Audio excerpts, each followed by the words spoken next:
Hi, my art appreciation classes. This is your professor, Krista. And I'm going to be doing some of the art demonstrations out of my studio. Leo, do you mind just moving around and checking out the studio? This is my studio in my house, and I do private art lessons here. But for this purposes, I'm going to be doing some demonstrations, and then I would like for you to watch the video and then try to reproduce some of the activities that I'm doing. This week's topic was printmaking, and so you've watched the PowerPoint, but now we're going to actually do some printmaking so that you can get a better idea of what printmaking is really about. What I want you to do is I would like for you to either find pictures of daffodils or go out and get some daffodils. I got this at Trader Joe's, or go in your neighborhood and pick a few.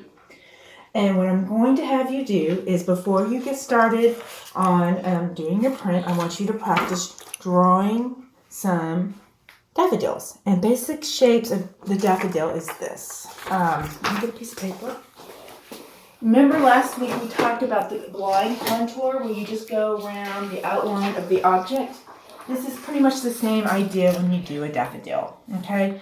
You want to go draw, but this time, instead of doing a blind contour, you are going to do, you can look back, but you're just going to go on the edge of the daffodil.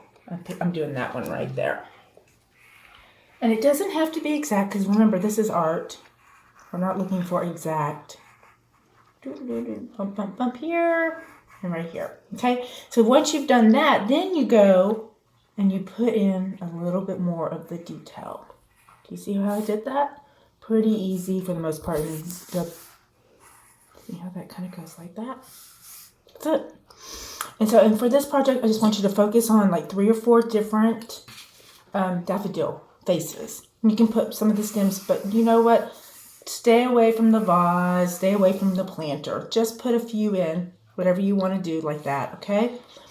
Draw it out first. Do a practice contour drawing. See how simplified that is? Perfect.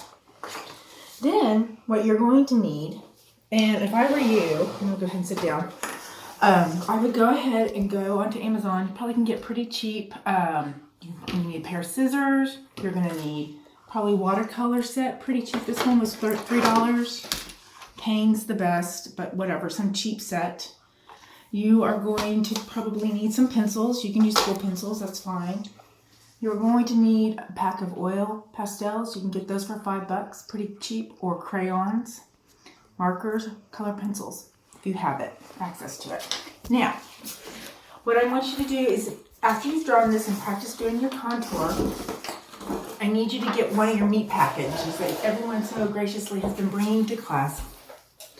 So this, or you can get not this exact type of plate, but you know the soft spongy ones that you could carve into, that will work as well. And then what you're going to do is you're just going to cut, and I'm not completely ready, so I'm just going to show you how I'm cutting. You can take an X-Acto knife too if you wanted. And you can use printer paper if you want. And if you feel so inclined, you could buy a pack of standard size drawing paper. Ooh. Okay. So I'm not going to use this side because it has printing already on it. I'm going to use this side. And you can make it more pretty. For my purposes, I'm just demonstrating what I want us to do. Then you're going to take your drawing and you're going to press down with a pencil. Pencil, I don't care. Whatever is something that you could push down. And remember, it does not have to be perfect.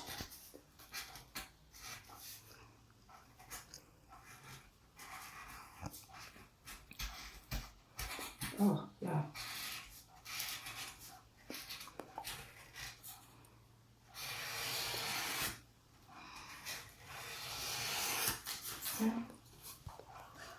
This is a relief print.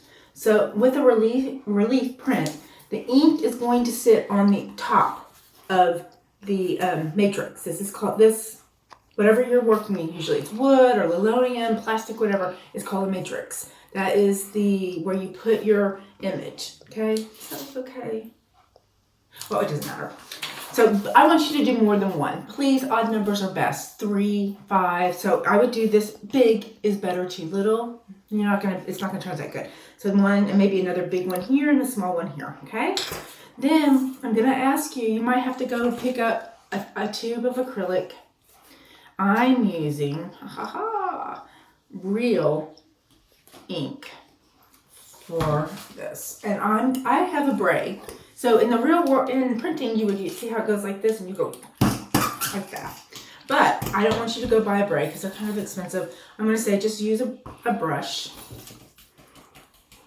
Any kind of brush. It could even be a house painting brush. Oh, I hope it works. Yeah, it'll work. Okay, put it on. And the type of printing that we are doing here is called a mono print. Mono meaning one. Okay, let's see. I haven't done this in a long time, so I don't know if this is going to work. I'm going to use the back, recycling, because I don't know how this is going to look. I'm going to put it down like this.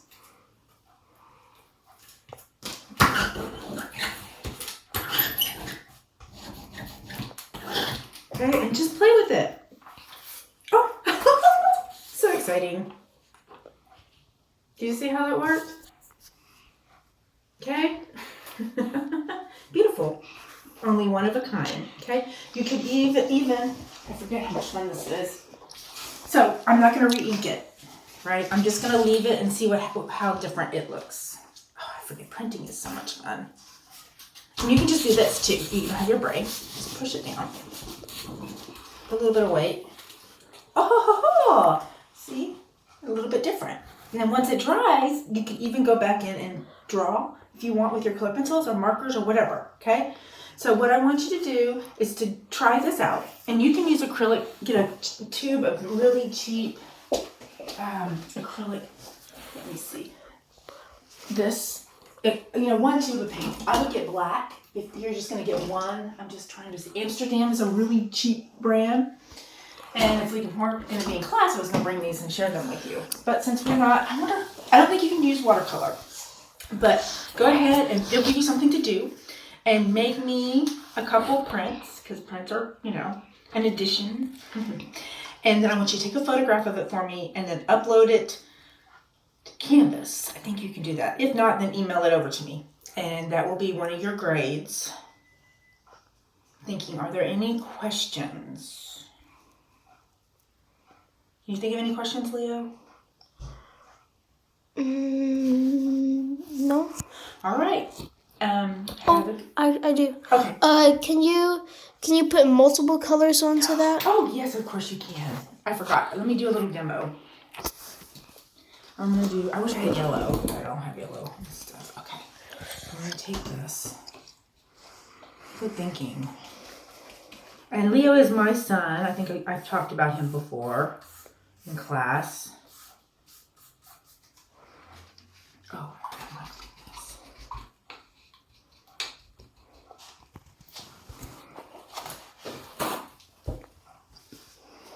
Oh, very dirty. Such a fun brush.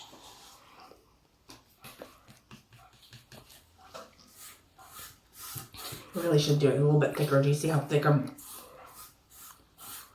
Ooh, and it's going to turn into like kind of a purple because that blue. There we go. Oh, even better. Remember, our primary colors do fabulous things. Okay.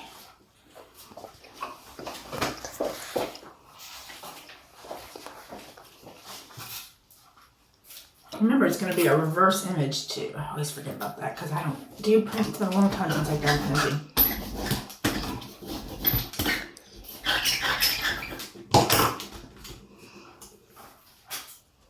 Yeah. Kind of fun, right?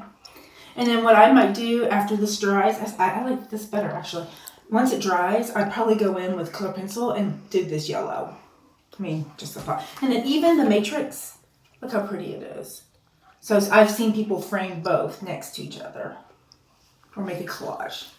So that's it. That's all I need you to do. I want you to try it out. Do what you can. All right. Have a great week.